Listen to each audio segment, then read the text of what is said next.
So I came across her, and she said, why are you trying to bash single moms for raising their standards after they've had a kid with another man? This content just writes itself, don't it? Listen, men aren't bashing you.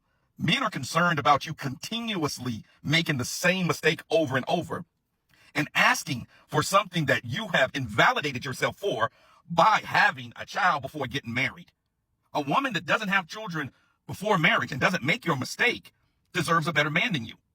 Actions have consequences. Yes, you can grow and learn from them. It doesn't change the fact that you have to pay the debt for your consequences.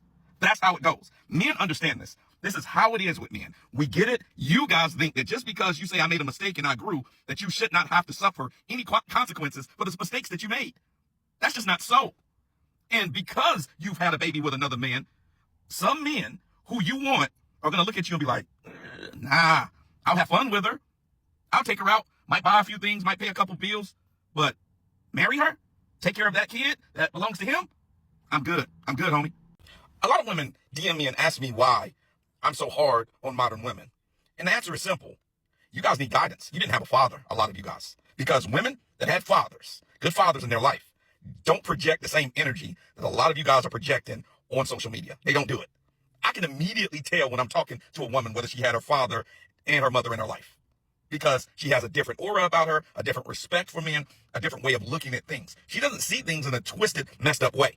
She doesn't fear men. She doesn't think that all men are the same. She doesn't think that all men are bad. She doesn't believe in letting a man impregnate her before she gets a wedding ring. She has certain standards that are there before she makes mistakes because she was raised the right way.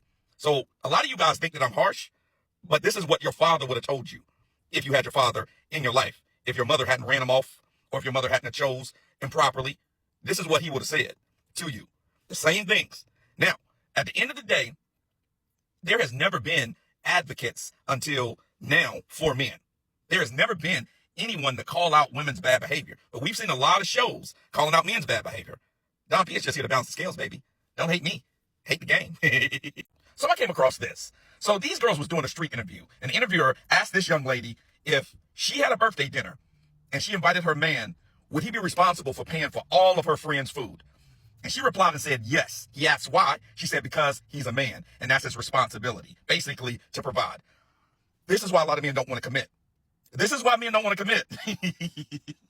Because we're not just paying to sponsor and to provide for you. We got to pay for your kids by other men. We got to pay for your girlfriends. We got to pay for everybody. For the same musty poom poom that you gave to men time and time again.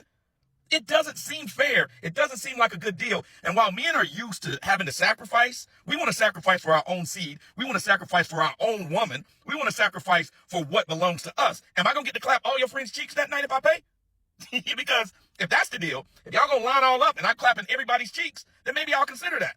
But where are their boyfriends? Where are their men to pay for their bills? I'm not just showing up so that you can flex for your girlfriends and be like, look at my man. He's a silly simp. He can pay for everybody's food. Nah, this is why men don't want to commit, ladies.